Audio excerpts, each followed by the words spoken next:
Most of us fail in life because we're afraid of what everyone around you is thinking. That's 100% truth. So we live by the narrative of other people. When I first called a recruiter to be a Navy SEAL and I was 297 pounds, the first recruiter looked at me and said, "You're not going to be able to make this, man." So what he was doing was he was projecting his energy on me. He knew he couldn't be a fucking Navy SEAL. So God help this black guy, because I was only the 36th African American to make it through in over 70 years. How's this black fat guy going to make it through in my ass? He wouldn't even want to try. So he's projecting it. So a lot of us who are negative people, all we do is project how we feel on other people. So what happens is there's a lot of negative people walking around the planet Earth who are afraid to try. Because a lot of people are very negative in this world. So we are afraid to fail. Why? Told you, man. Shouldn't even try it, dude. Just chill out, relax. Why are you so crazy? Why are you so obsessed? So all that stuff drives the quitting mind, I call it. The mind wants to quit. The mind's tired. The mind's tired. The mind's deserving. The mind thinks it's very deserving. So yes, the biggest problem in this world is other people, not yourself. It's other people in your head. They are puppet mastering you pretty much on your life.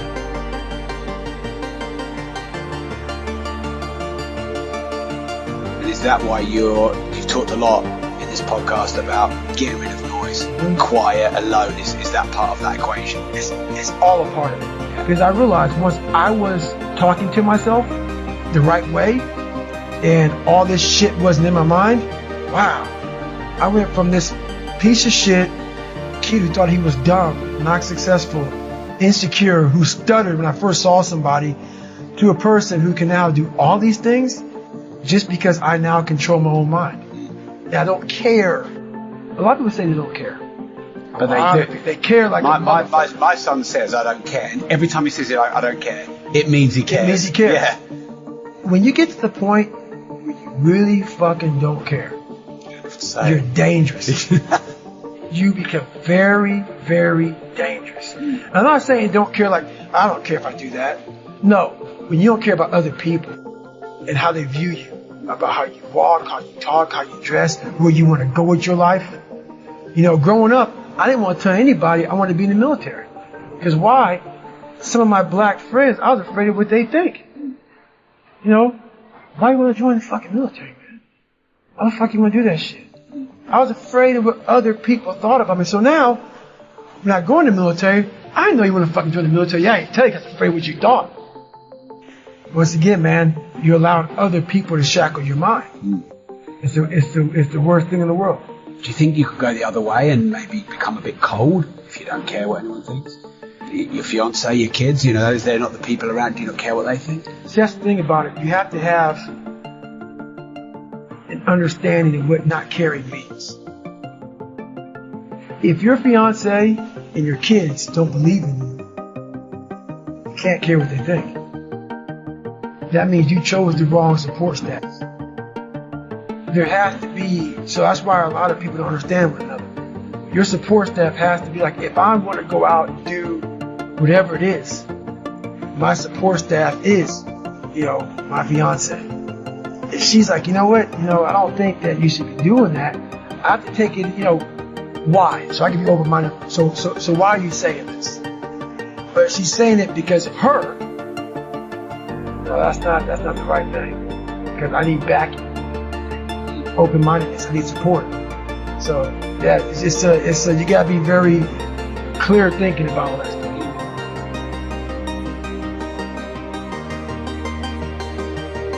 If you've got smart people around you and they're giving you good advice and you're not listening to it, can there become a point when you're just so blinkered sometimes that you don't listen to good advice from smart people?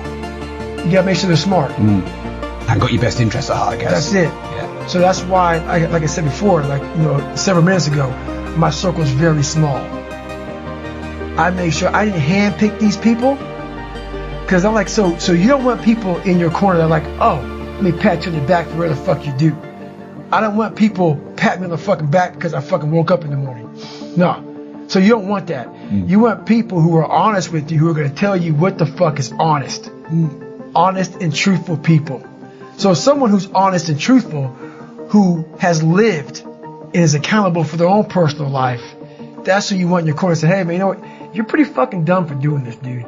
Like, this is not smart. Or you're being a turd today. You're not getting after it. That's who you want in your corner.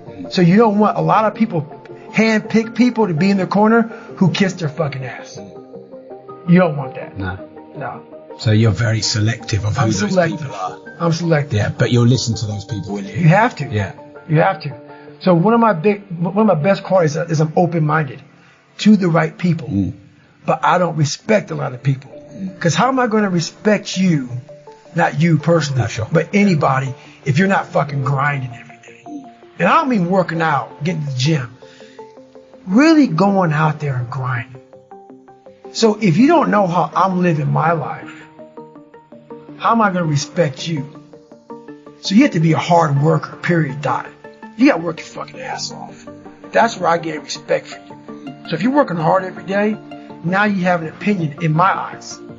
But if you're just a guy who talks shit and you live this fucking life of talking shit, come on, dude. I understand one thing. You're just talking shit. But if I see you every fucking day of your life trying to be better, every day, going through all the wickets to be better, you got my attention. I respect you now. So respect is the first thing. Yeah.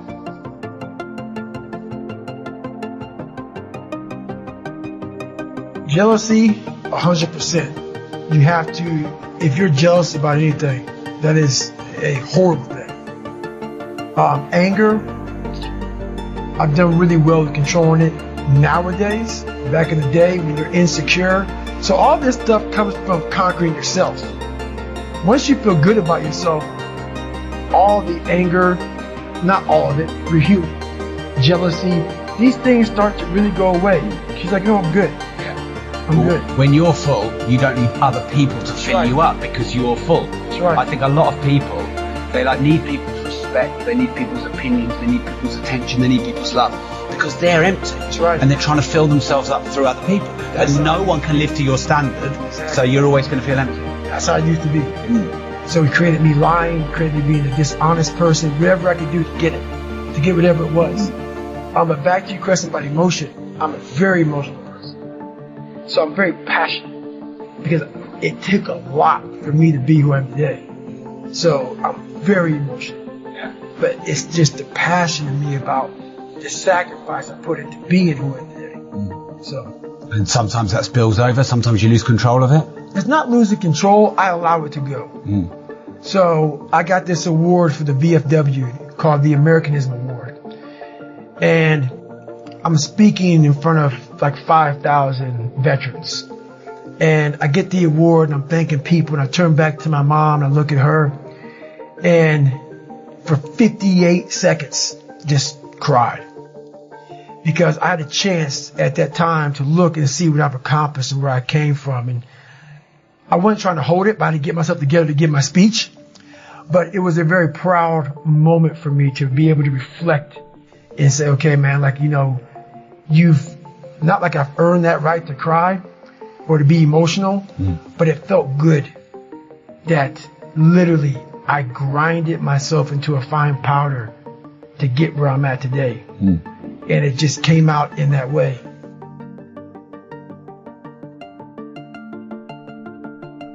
Emotion is a beautiful thing. You don't want to, if you're emotional, that's bad. Yeah. But if you show emotion at the right time, I think that's a beautiful thing. So it's still an essence of controlling it. Yes. Yeah. Because you have to, you want to be in control of your mind. You want to be in control of your mind. Emotional people, they're a wreck. They control, that emotion controls everything you do. Yeah. And what emotional people do is, like for instance, I always say this, they can have a beautiful life. Husband and wife, kids, everything they want. But it's the one thing that they don't have that makes them emotional.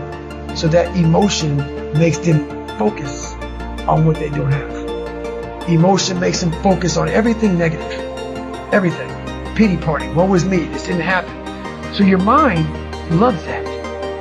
It loves talking to other people. Oh, this is all fucked up. And you know, think about it. People love to bitch and complain about everything. So when you're sitting there, you may spend weeks, months, years bitching about the same thing. So what have you done?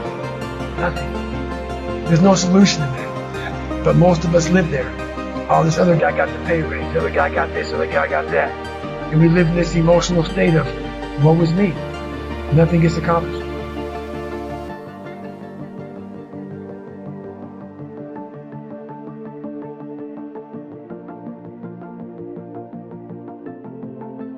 Yeah, that was a moment for me, the VFW, where I got the Americanism Award. And what you saw there for me, it shocked me also. I got choked up, teared up. I was trying to thank my mom. And what happened was, all this stuff that you all have heard about, my life growing up, it's at the surface. That shit's real, you know. And at that moment, it flashed through my head about the journey I had to go through to get to that point to do that. And along that journey, I figured out myself. And the biggest trophy I'll ever get in my entire life, like I turned down a book deal, which we'll talk about soon. The biggest trophy that I ever got in my entire life was me, was really figuring out me. And when I was up on that stage, I realized that. I realized it's not about money. It's not about fame. It's not about being accepted by your peers and everybody else. It's about figuring out who I am and being happy with who the fuck I am. Even though I'm going to be judged for all these things, being able to put a middle finger up to everybody and say, this is David Goggins. And to get to that point, it felt great. And that was all about, honestly, we have to give back. We have to be able to go through our journeys in life, figure out who we are, and help the person beside you figure that shit out. Figure out how they can do that themselves.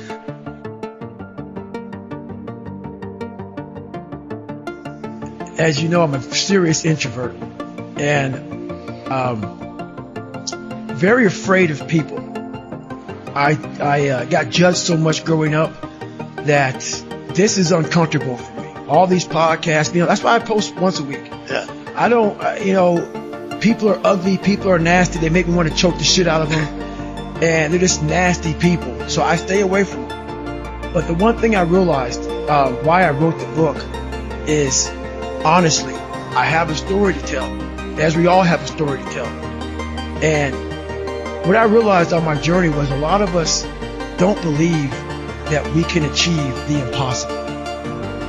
And along my journey, I started realizing, man, I gotta fucking tell some people about this shit, man. Like, I discovered something that some people have, but they don't even fucking know. All of us have it. But along this way, I wasn't, like I said, I wasn't a theorist. I became a practitioner. And I was like, my God, I'm busting down so many barriers of, like, I have a learning disability. Okay, but I'm catching up with everybody. I figured that out. I figured out all these negative things in my life that were keeping me in this hole. I'm like, I gotta tell people, man, that, hang on a second, man. You can fucking achieve the absolute impossible. You don't need great parents. You don't need, like, a private school. You don't need to have this humongous GPA and all this other shit. What you need is the one thing I talked in my book, which is straight up, brutal work ethic. You have to be willing to outwork everybody in the world. And that's the hard part. That's the hard part. This isn't like some 5-step process where you do these 5 fucking steps. You're going to end up with this magical world. No. I'm basically teaching you how to callous over your victim's mentality. I'm teaching you how to, like, I did 67,000 pull-ups in training for the pull-up. I was seriously callousing my hands to protect them. What I'm trying to do with people is teach them how to find more of themselves to where they empower themselves. I'm all about the underdog. So that's what the book's all about, man. It's all about having that step process, and I had to share this with people.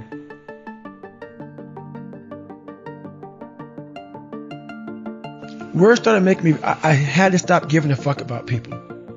That was the biggest thing. I had to stop caring what people thought about me. I realized that everybody's fucked up. That's the one thing I realized. I walked around and I put these people on a fucking pedestal. Everybody was better than me. So I can't tell you anything about me because you're going to judge me and I'm going to feel even worse than what I am. What I realized once I calmed my mind down and sat back and looked at how jacked up this world is, once you realize that you are not alone, everybody that's talking to you about how jacked up you are, only thing they've done better than you is they've hidden their fucked up world better than you have. That's all they've done. So once I realized that, if you want to sit back, like for instance, there's all these things that are on TV, and we have all these news people judging people who fuck up in life. Yeah, they made big mistakes. But that person who is judging you on TV, I guarantee you that news person, they say, I'm glad that my shit didn't come out, but I'm going to judge the hell out of you. I know that about people.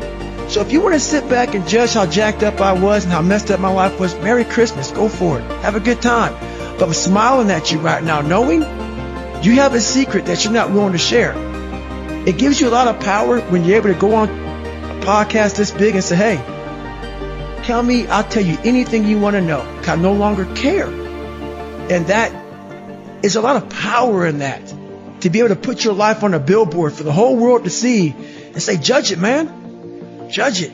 Like just me talking about it makes me feel good. And that's another thing about it.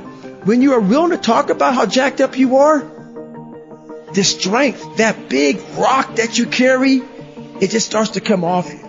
It just starts to come off. That's why I do it so often. I'm like, hey man, I'll tell you anything you want to know. I'm tired of being afraid. I'm tired of not telling you shit. I'm tired of lying about how good I'm not.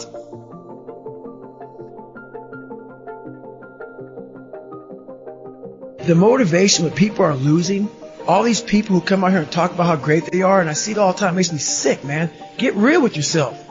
People cannot relate to you, man. You are unfucking relatable when you come out here and say, hey man, I'm the baddest motherfucker to ever live. Okay, great. Well, what am I going to learn from you? You learn from people who are willing to tell you, this is where I started from. This is how much I fell on my fucking ass. This is how bad I used to really be. I still have those moments because why? You're human. We're all jacked up, man. We're all jacked up. And that's what makes my story relatable. I'm willing to let you in to see I'm decently successful now. But I didn't come out like this, man. I didn't come out. That's the story. Is you have to give people just a little bit of hope. There's no hope when they just see greatness in you everywhere. You have to be able to get yourself down to a level of check it out, man. There's hope for you. That's what I'm trying to give you. Just a little bit.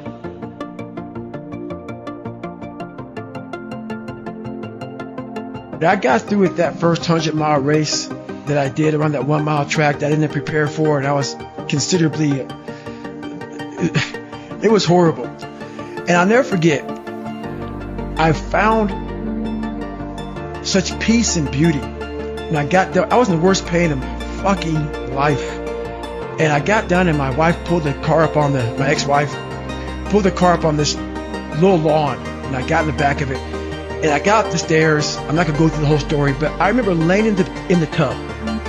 And she put the shower on me, and I ran 101 miles in like 19 hours. And I was like peeing dirt out of me. And I'm sitting there and I'm jackhammering, and my body is just the most broken it's ever been, even to this day. And this feeling came over. Call it crazy if you want, but very few people, I guarantee, have ever felt this before, to push themselves so far outside of what they thought was even possible, even for me. I laid in that tub, and I didn't want it to go away. I had drained myself of every bit of strength, energy I had, and it was the best feeling I had in my life. All that pain, it was confirmation. It was confirmation that I had gone through a crucible, and I had figured out another level of David Goggins, a level that I thought was humanly impossible for anybody to do. When I was at mile 70 and shit and pissed all over myself, and I had 30 more miles to go, and I was damn near dead, and I was able to go 31 more miles. In that process of that next 31 more miles, I found out more about myself in that 31 miles than I ever have in my entire life. The conversations, the mental blocks, the roadblocks, everything horrible. It was just feeding at me like light speed. Get the fuck out of here, man. Like, But I was able to figure out different tactics. And when I finally got done with that, I laid in that tub and it was over. The feeling of, my God, man, you just really discovered a whole new world, a whole new part of the brain that I guarantee very few people have. So it's a feeling I can't even describe.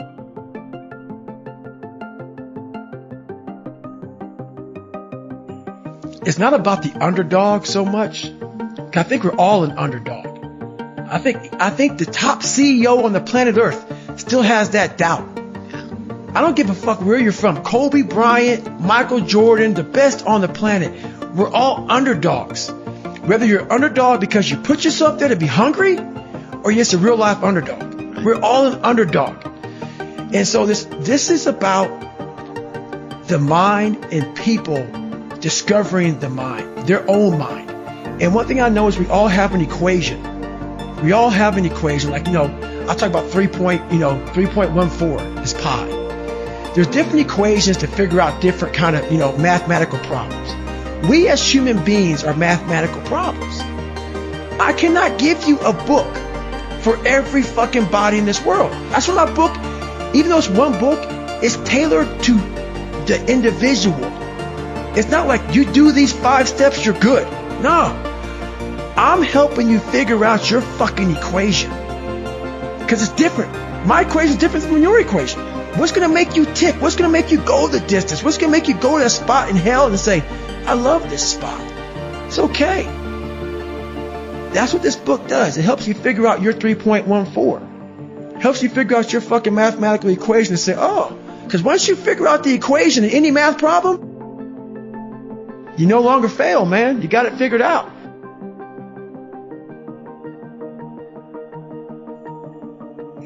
This is about you figuring out your self-talk has to change. The most important conversation you ever have is the one you have with your fucking self.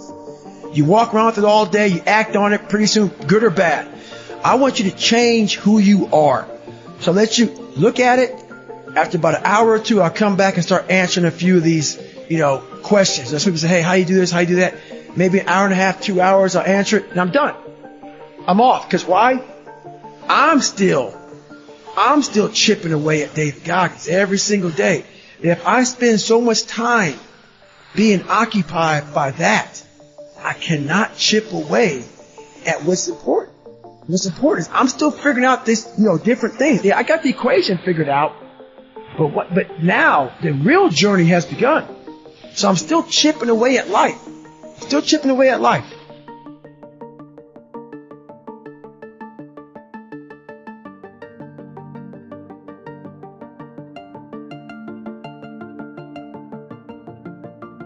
I think pushing yourself physically is the number one factor of life. That is the true spot where you can really dive deep into. Life's about self-discipline. It is about self-discipline. We tend to do the things that are easy. And that is it builds no mental toughness. It builds no mental hardening. It builds nothing. When you working out is where you can build that the fastest. Because it's a constant, it gives you instant feedback. You may not lose the weight you want to real fast, but the discipline it takes, it transfers over to all aspects of your life. It's not people, man, why are you always working out? Stop looking at it that way. This is the foundation of life. When you look in the mirror, every morning we all look in the mirror to get ready to go to work, to go anywhere. The first thing you see is your reflection. If you don't like what you see in the morning, you lost the war already. It's not about even liking what you see. It's about looking in the mirror and you may start, man, I feel different. That reflection is not everything. It's a feeling you're supposed to get. So you have to, in life, once you leave your house, the war begins. In your house, you have some control. And that reflection in the mirror, you have to control that reflection in the mirror. That's how you start your day. If you leave your house feeling like, okay, I can fight. I've established the mentality to fight. And all that comes from working out. It's not just from, you can't find that in the office.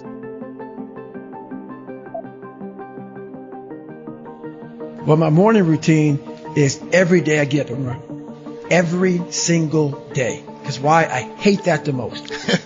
So that is where I share that feeling. Yes, I hate that the most. So you have to do something that sucks every day. Because why? Once you overcome the suck, now you're powerful. You've overcome yourself already. So now you're ready to battle. I go to the gym about 4 times a week. But my biggest thing I do is my nighttime routine. I stretch out anywhere from 2 to 4 hours every night for the last 5. It used to be a lot longer than that. And I talk about in my book why I started doing this thing. But through my whole life, as you see, I was using my fight or flight muscle. I was under severe stress as a child, growing up, my job, whatever. A lot of stress. Just sitting down right now, we're all using our psoas muscle, your hip flexor muscle. And I give you a 2-second on that. That muscle attaches to your T12s.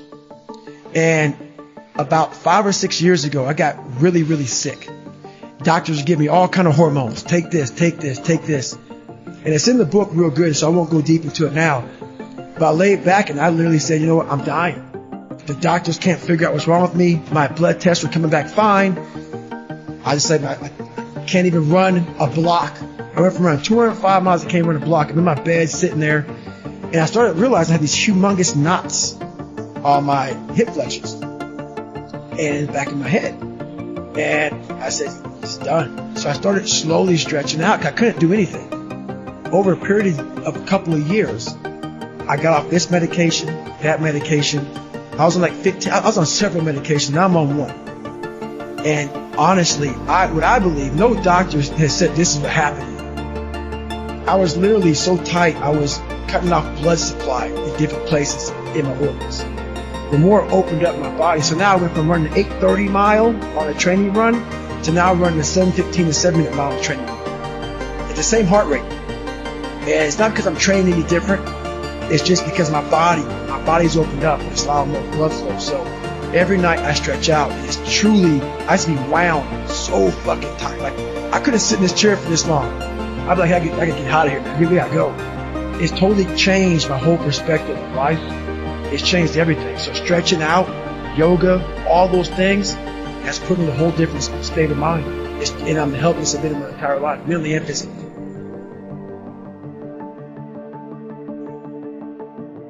But most of them are that way for one big reason. They can't see themselves doing it. They can't see themselves doing it. It's one big reason. The other reason is, a lot of it is jealousy. When you set these humongous fucking goals, and they see that you're getting at it. Let's say, for instance, we have a family. Let's say we're all a big family here. All 3 of us, all 4 of us are a big family. And every fucking morning I'm getting up training for a 200-mile run. And you see me get up at 4 o'clock in the morning. And all you fuckers are sleeping. And by the time I get done running my 30, I come home just getting up. How are you going to feel about yourself? A lot of times when you're an overachiever and you have people, that's what I talk about the mediocrity thing. A lot of our family members, a lot of our friends, they're mediocre. There's always those couple of guys who are uncommon, who want to be better. But you make that mediocre motherfucker feel like shit. Whether it's your mom, your dad, whoever. You make him feel horrible. I've been there. I'm speaking from experience. When you get somebody around you, man, who's trying to be better, and you don't have the drive that they have, it's a constant reminder of how fucked up you are. You have to know that that's what it is. Anybody in your course not saying, man, get after it, brother, I'm so proud of you. They have a problem with themselves. Because all you're trying to do is achieve more. If that's a problem for somebody, you have to look at them and say, man, you really have a fucking problem with yourself, huh? It's much deeper than what you think. It lies deep in your soul. How I was able to fix myself was I saw how ugly I was towards other people who were great. I was able to look back and say, man, you don't hate that motherfucker for any reason because he's great. And you're lazy. You're lazy. He makes you feel like shit every single day. That's where it comes from. You gotta know, you have to know where shit comes from to be able to solve it.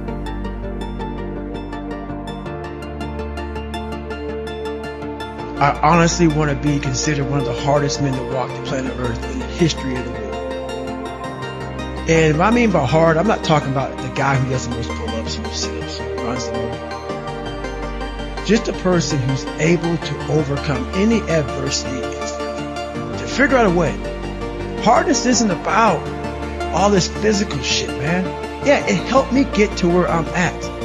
But all I was doing in the whole process, the process wasn't to be ripped. It wasn't to walk around with my shirt off. That wasn't it. I knew through the physical challenges, through the physical suffering, my mind was getting stronger.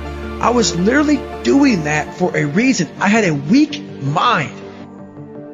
All the rest just happened to come with it. I was trying to strengthen the mind to handle all the judgment that's passed on me, perceived and not. Sometimes you make it up in your own head. You know, I just want to be able to handle all of that, everything, physical, mental. I want to be perceived as that, like an old school barbarian, old school guy that's like, God, dog, man, nothing can hurt the guy, which is why the book is titled Can't Hurt Me. I want people to have that mantra in their life. Take that with you.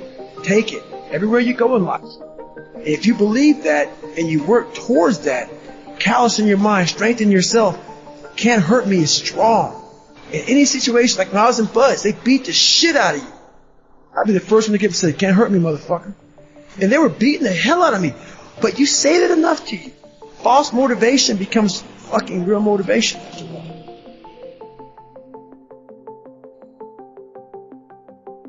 I'm here to help you.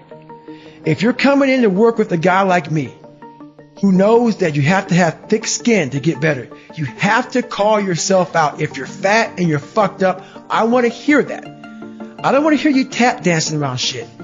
So I don't take on many clients, because when you work with me, we're going to get to the root of the fucking problem. And a lot of people don't want to go there. They don't want to talk about their childhood. They don't want to talk about their past. They want to get to the root of the problems, and then they go, why am I not getting better? Because there's a lot of shit in there you haven't dealt with, brother. You know, people go to the gym, like for instance, going through any kind of special operations school. These people go to the gym, they get big, they get jacked, they can run fast, all that shit. But the only thing they're doing is they're coding over the mind. All you're doing is building a bigger, stronger quitter. Your mind hasn't gotten any stronger because you haven't gone back in there and dealt with shit. So the second adversity comes, like, my God, I'm so fucking fit. What's wrong? Your mind is still soft. So I work on the mind.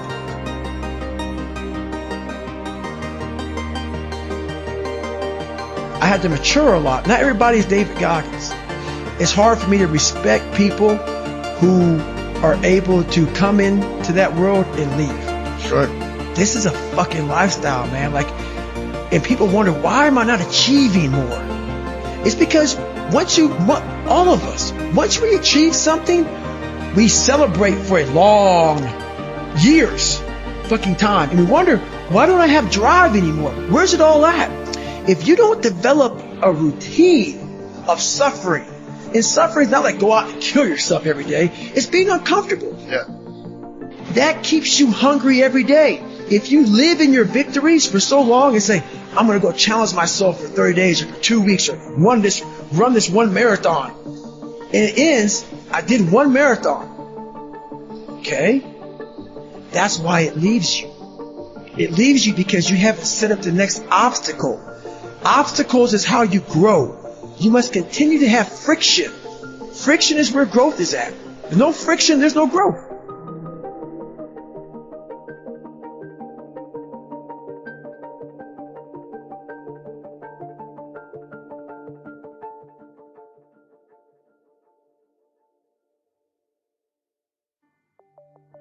To be able to pull that off, you have to be willing to accept death. You have to be willing to accept you're not going to see your loved ones anymore. You can't care about your loved ones when you're on that rock. Nothing mattered to him but that rock. Those people fascinate me. Those people who are able to put themselves in a place like that. And very few people understand that. To want something so badly. I'm not saying that, because I don't think he believed that he was going to die. I don't. I believe that he was willing to sacrifice everything to pull that off. Those are the people. And there's very few people like that who are willing to say, you know what, man? You don't get me because your feet are nice and firm on the ground. That's where you want to put them. But for me, there's more to life than that. And for him, that lasted, I don't know, 3-4 hours. I'm not sure how long that took him. I don't know. It took him a while. It's over now. He risks everything for just a few hours on the rock. And I've done that with my own self, with my own personal life. Is I've risked so much, but what he gained and what I've gained in these 3 or 4 hours, in these moments, are something that people will never know, because they've never put themselves on the rock for 3 or 4 hours and put everything on the rock. And that's something that very few people can understand.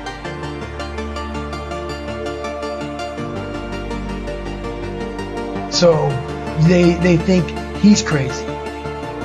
And those are the people I can't talk to, because it's not craziness. He found something, like I found something. I found this. I'm exploring this. He was exploring this. He explored it on the rock. I explored in different venues. So those are the amazing people. That's where I find amazing, who are willing to say, look, honey, I love you, but you have to understand something. I have to go away for a while here. I may not be with you all the time, because it takes 100% focus to pull this off. I need quiet. I need dedication. I need sacrifice from myself. And I need full support, because it's going to cost everything to do this one thing that takes 3 or 4 hours. That's the dedication. And that's the dedication that does not exist in this world. Does not. When you say does not, except him and you? No, it's hard to find. Yeah. So when I say does not, it's like this. It does. Yeah. It's so rare that you might as well say it doesn't exist. Yeah. I mean, literally, like, especially nowadays. But the fact that it's rare makes it special. Makes it very special. But what makes it so crazy to me is so many people have that ability. They haven't taken the time to see what they want in life. Therefore, he's crazy. I'm crazy. They put a title on us. And you know what a title does to people? A title is the greatest separator of all time. It allows you to go away in your comfort zone saying, he's just nuts. He's special. Special person. That gives you a get out of jail free card. You can go ahead and be normal now, because we're special people. No, we found what we want in life. That's all it is. That's all it is. And very few people, they're all confused. Life's confusing because they make it confusing.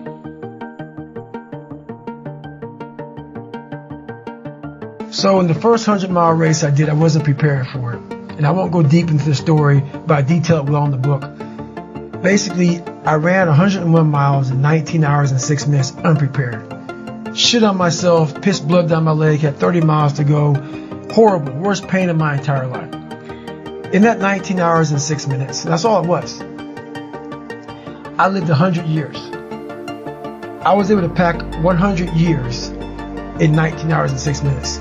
All the emotions, the highs, the lows, the trauma, the failure, the success, the victories, everything you can put in a life, I put it in 19 hours and 6 minutes. And the beauty that comes out the other side of that, what happens in that time frame, when you're at mile 70 and you're all fucked up and your body's destroyed and you have 31 miles to go, and you're not 31 miles to go, you're in the worst shape of your life with 31 miles to go. It's in that 31 miles that I was able to crack open another part of the human mind. A part that very few people are able to examine, because why? They're not willing to go there. Like back to the rock. I guarantee you, when he was climbing that thing and he had ropes on, he was thinking, shit, man, I can only imagine this is going to be with no ropes at all. Making some of these moves that I'm falling with ropes. You have to go to a different focus. The focus has to be so heightened that very few people, they even understand that, but they have it in them. They have it in them to go there. But you have to go to a place of fear, of suffering, of pain, of doubt. And that's when your mind, if it knows it's not going to quit, it opens up. And once it opens up, that's my 40% rule. Once you can open your mind up when it knows it's not going to quit, it finds more. It finds more focus. It finds more power. It finds more drive. And that's what gets you through the 31 miles. That's what gets him so hyper-focused on that one little nozzle to put his finger on. And that's what you find in those moments. But without those moments, you don't know what you're capable of, because you're living a very structured life without risk.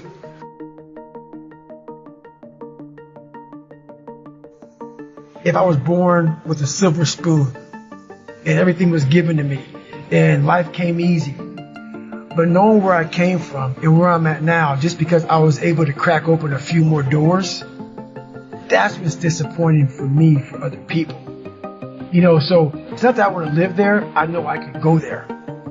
And once again, I know other people can go there. So I guess that's the thing with me is I know I have the ability now to go to a place that's very, very hyper-focused, that I can accomplish some pretty amazing feats. Not because I'm amazing, because I allowed my mind to be open-minded for the possibilities of what can I achieve.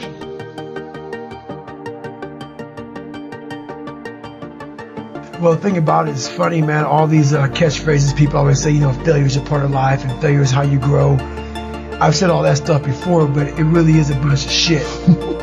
It really is, man. I'm going to be honest with you, man. I'm so tired. Yeah, don't hold back or anything. You know, I'm so tired of hearing all these fucking cliche fucking, you know, like goal setting fucking posters and all that shit.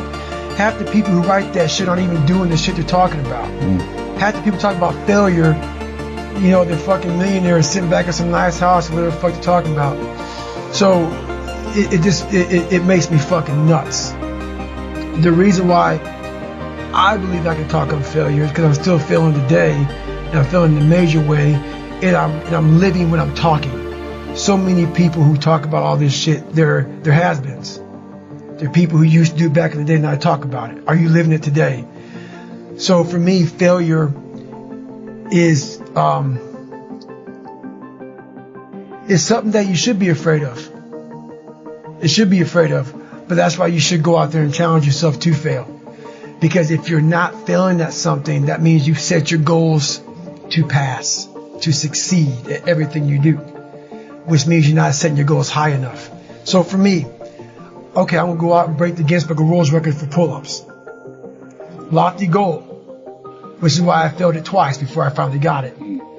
I knew going into everything I've ever done in my life, Navy SEAL training, 3 times before I got it. Everything I've ever done in my life took me 3 times before I got it.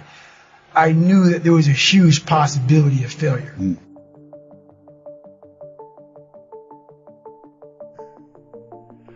But what I gained from failure is this. When you see a movie, and you watch a movie about a person who keeps failing, and at the end, they succeed, how do you feel after you watch that movie? Elated. Amazing, Yeah. right? Yeah. I become the movie. I want to feel how I feel watching someone else in the movie.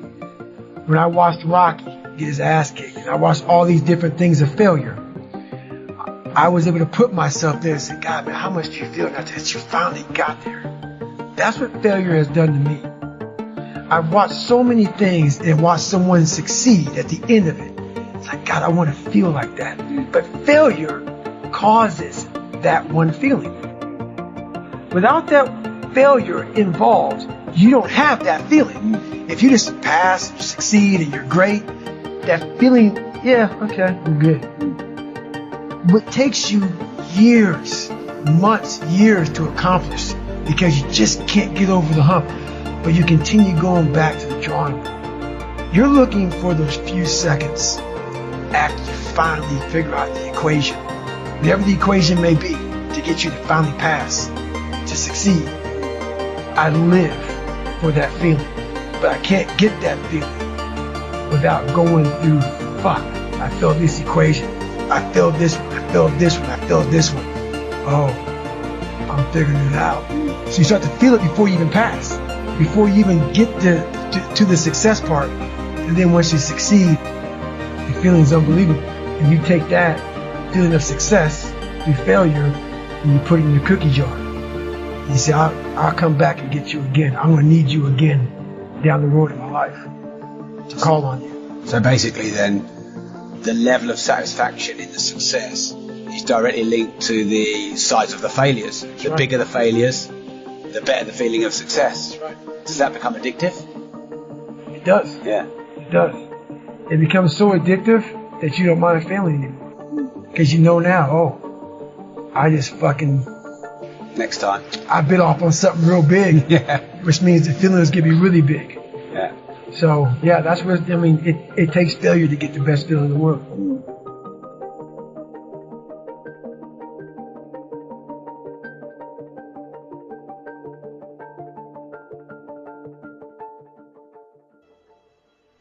A lot of us don't know of a whole nother world that exists. It's on the other side of suffering. Once you break these barriers that you have made for yourself, like the mind is the most powerful thing in the world. In the world. It is so amazing that I used to be a 300-pound guy and I thought that was it. Could barely read, could do anything. And now that what was inside that person was this guy that's in front of you today. That's how scary the mind is. And that's what I started realizing through this journey, is that once I got a taste of, wow, man, I haven't even cracked. I haven't even begun to crack what the mind is capable of. And what I started realizing is on the other end of suffering, that's the real growth of life. Because you realize how the mind processes shit. And I talk about another thing called theory and practice. A lot of people are theorists. These smart guys that read these fucking books and shit, man, and they sit down, they tell you what the mind is supposed to do. And a lot of us listen to that shit. It becomes like, this is it, man. This old man who has been studying the mind forever, this is the cap that we have. By being a practitioner, I went out and realized a lot of these guys are so wrong, man. The mind has capabilities that are so unknown, and I found that through suffering. And there's a whole nother world on the other end of that.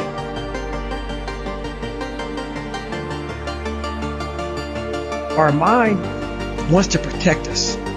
The mind is like, honestly, it has a tactical advantage over us. It knows our deepest, darkest fears, our insecurities. It knows where we start to feel, we start getting that doubt creeping that says, hey man, you know what, man, maybe this isn't good. Let's go back home to the wife. Let's go back home to the kids. This is not comfortable. So in that moment, the mind directs us. It's a protective mechanism. It saves us from doing bodily harm, or it really saves us from discovering that the mind's like, I want to be in charge of you. I don't want you to be in charge of me. So it tells you, let's just stop right here. But once you start breaking through that barrier and start breaking down that governor that you've put in your mind, because we forget we are in control of our mind. We believe it's the other way around. No, we put in our minds what we should do, but we believe our mind is telling us, it's giving us all this feedback. We have to reprogram it and tell us, no, we're good. We're good. We got this. This sucks, but it's okay.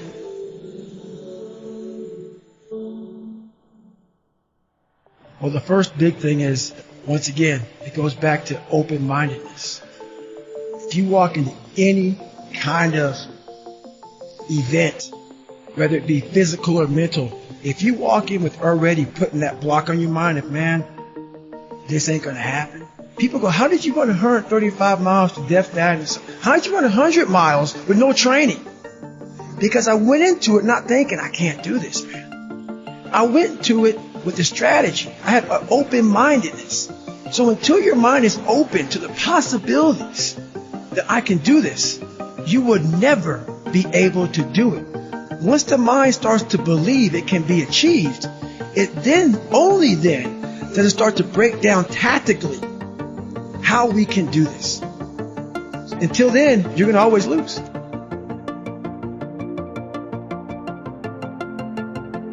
I have so many conversations in my mind because so many times I want to quit. Sure. But this is what it is. This is what I figured out. I was so afraid of myself that I had to figure out, I became a master of my mind. People, when you're afraid of something, you have to master it. That's how you start to overcome it. So what I realized, when I get to that point where I want to quit, everybody, they get to the point where they want to quit. This is what happens. The mind tells you, let's go home. Let's take a warm shower.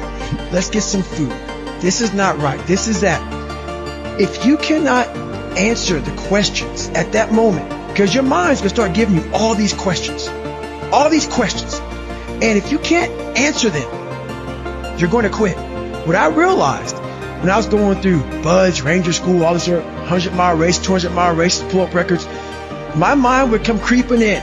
Like when I was doing 4,030 pull-ups at 2,000 pull-ups and my hands were ripped open, my mind said, look, brother, we've done all these other things. You've proven yourself. You're good. If I didn't have the answer to respond to my mind and say why I'm here, why I'm doing this, you will always lose that fight. You have to have the response to what your mind is going to tell you. And another thing about that is self-talk.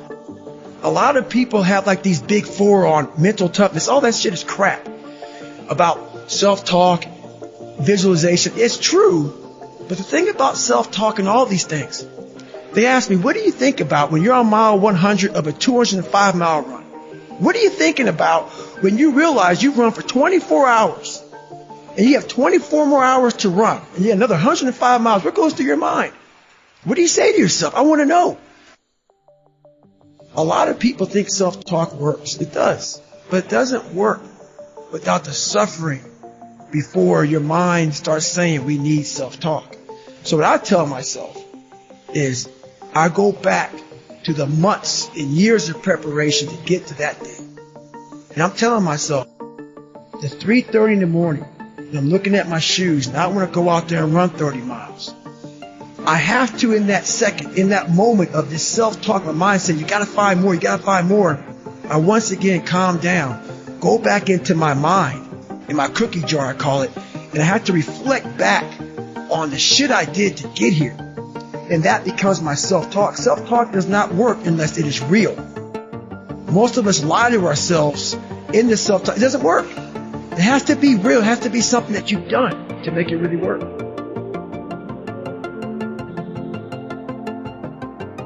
The reason why we go back to old habits is because our goals are too low. We're not achieving our goals fast. So what happens is, you know what? Oh man, we're very impatient nowadays. For me, it was good. I didn't have a phone. I was out of this world by myself. It was a race against David Goggins. It wasn't a race against, God, I want to look good for this person, that person. It was me. I got to change myself.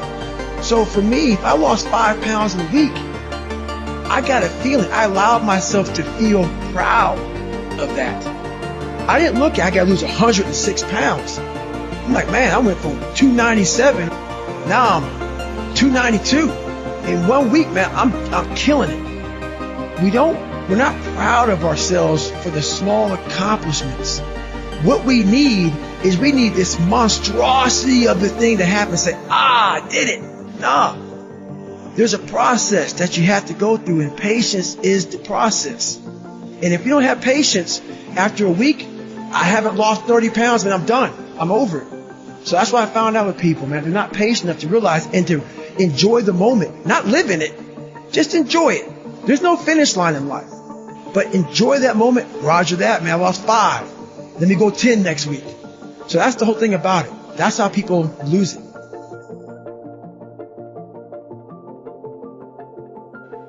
You know what? Being accepted is one thing that killed me. And you have to learn, what do you want in your life? We have so much influence coming at us that we are so lost. We don't know what we want to do because we don't spend enough time with ourselves. You have to learn to shut off a phone, shut off a computer, shut off a TV. And it's okay to sit in a room by yourself in a chair and just think about you, where I want to be, where do I see myself tomorrow, the next year from that. And it takes a lot of self-discipline to be able to do that nowadays, because you want to be so attached to everything. You want to be so caught up with the world. The world's moving too fast. The world's moving so fast that you're trying to keep up to the point where you lose yourself in the world. So you have to take that time to go to that dark place in your mind and discover who you are.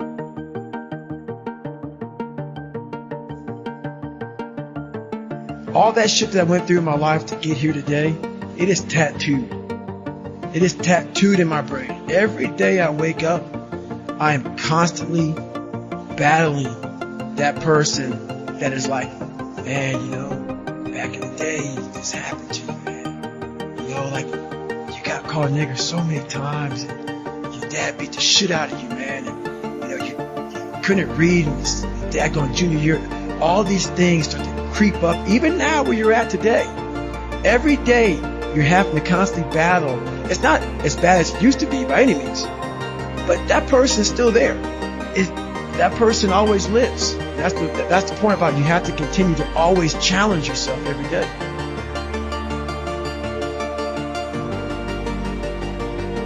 Well, now there are really no small victories now for me, because what happens is once you transform yourself, and even though I'm not running from myself, I'm constantly facing myself. I'm constantly battling myself. I'm not running from it. I used to, but now I'm constantly battling it. So now what happens is once you get to a point in your life where you're able to be on a podcast or be on a TV show, tell everybody how fucked up. I will answer any question you want about anything I did, anything bad, good, ugly, I will tell you. When you get to that point in your life, that's where your real journey begins. And you no longer have to have a small victory to keep you going. You now realize what your purpose in life is. And you realize all this shit's just part of it. But at first, you need all these different tactics to keep you going because you haven't figured it out yet. Once you figure out that you're in a race amongst billions of people that live in this world, you're in a race by yourself. You have a purpose, and it's your purpose, not everybody else's purpose. It is your purpose and only your purpose, and it's your race. So then you're like, hey man, I'm doing my thing. I'm doing it to the best of my ability. What's next? There's no longer these small increments to get through life. Because once you figure out why you're here, it just becomes a process.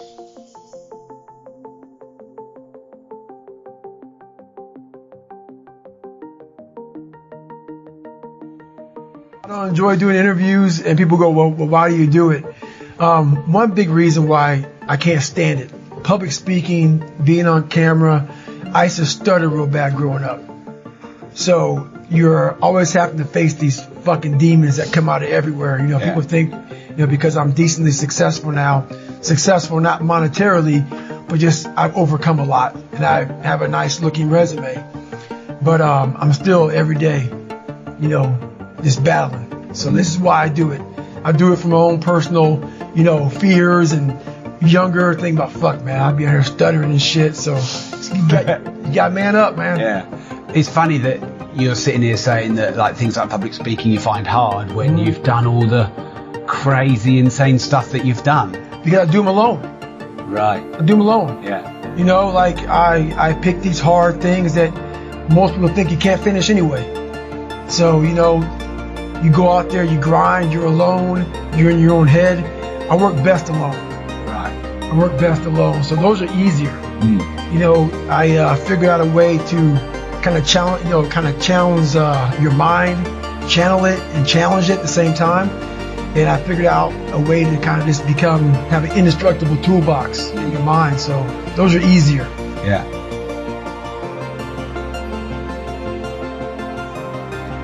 I have a gift. It's not a gift of gab. It's just a gift to say, look, man, I'm vulnerable. I'm very, very human. I'm not God's gift. I'm not Superman. I'm not Batman. I'm not even Robin. But I did figure out some things along my journey. So if I kept myself introverted and closed in, no one would ever, realize, man, that big, hard, tough guy over there, man, he's just some superhuman, and they put a title on me. This way, I have to break myself down, let people know that anyone can be who they want to be.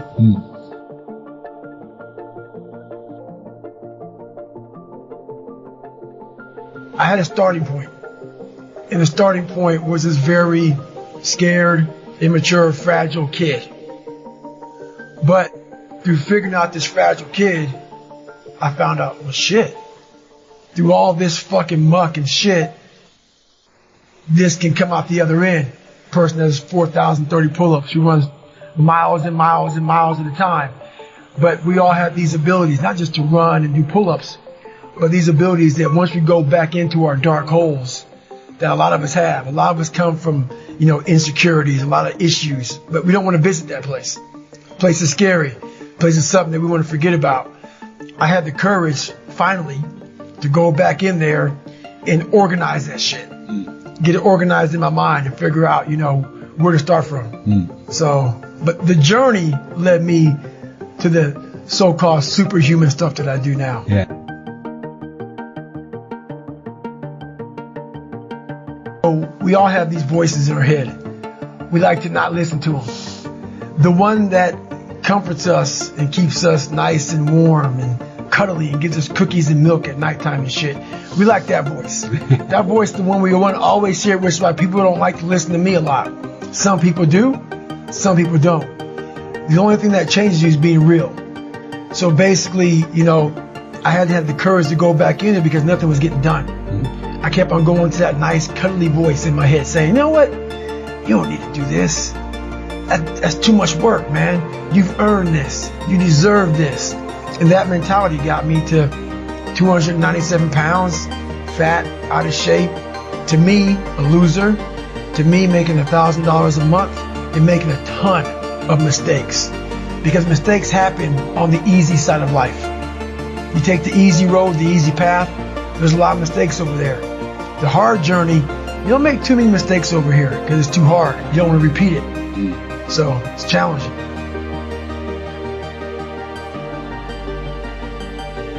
So every morning I wake up, it's not just about working out, but for me, working out has been a very big part of my mental growth. So for me, if I am not challenging myself every day, and I swear to God, people will not believe it, I was over almost 300 pounds twice in my life. A person that does that twice in his life does not enjoy cardiovascular activity. Okay? Yeah. So people can put anything they want to in their head. I did realize one thing. The things I don't enjoy that I still do, that's where growth is at. And that's, for me, the only place growth is at, is in that very uncomfortable, in that uncomfortable zone. Yeah. So I have to visit it every single day. So when you say visit it every day, what sort of things are you doing daily to push yourself? So for instance, today I woke up and I just got to London and I don't know where to run here. It's very difficult to run around this place.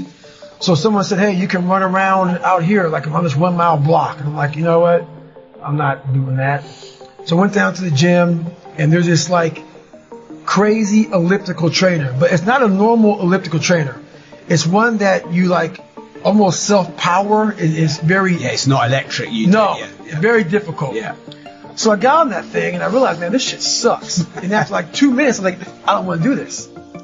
So, right then I realized, it looks like we're going to be here for a while. So I did that for 2 hours and 45 minutes. Wow. Yeah. So, I'm not saying do that, but that's something I did today. Once my mind said, you know what, let's not do this today. I said, well, since my mind went there, I redirected it and said, just for having that weak thought, we're going to be on here for a while. Right. So it does sort of sound like you're punishing part of your mind in a way. Punishment, maybe not be the right word. Yeah. I want my mind to know who's in charge. So for the better part of 26 years, my mind was in charge of me. Yeah. Which is why I made all these horrible decisions. Once you take control of your mind, you start making decisions for yourself versus your mind making decisions for you.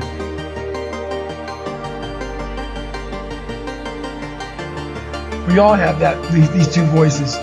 For me, my routine is every night I stretch out. And I stretch out for 2 or 3 hours every single night without fail. Yeah.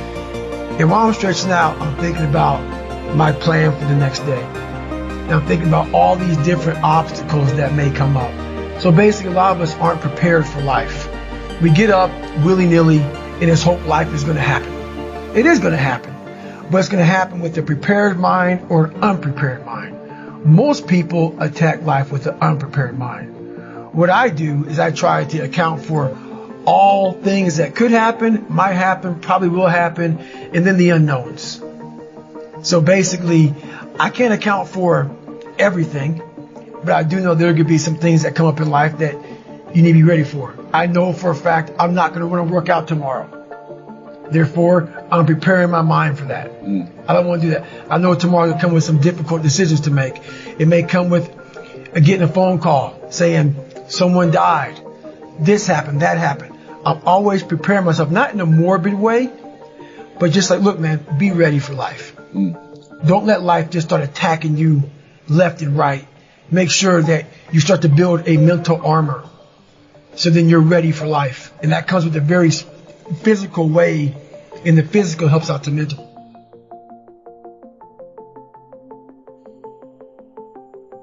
I realized at a young age how to change myself was through discipline. And the military didn't teach me that. It was something I realized I had zero discipline, zero self-discipline. And I realized I have to start developing this. And I started really because I was horrible at reading and I was horrible at writing. I have so many learning disabilities, it's not even funny. So I just sit down at the table and spend so much time in this, reading and writing and learning. And that kind of translated over to my self-discipline with working out. So that's where it started. I started when I was about 16 years old and said, well, I'm a 4th grade reading level. Let me go ahead now and start really focusing, because I'm not going to get in the military. I got to pass the test. Yeah. So that's where it started for me.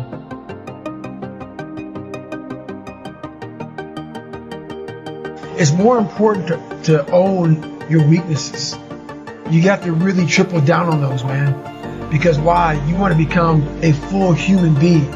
We like to run away from weaknesses. Like, for instance, if you're good at running, all you want to do is run. If you're great at reading, you have several books. But we don't do those things that we're not good at. So for me, I realized, shit, man, like, I keep on running away from these things I'm not good at. I have to dive into these things. I have to become one with these things. And that's what happened. And so I own them both. Yeah. And I talk very openly about them both.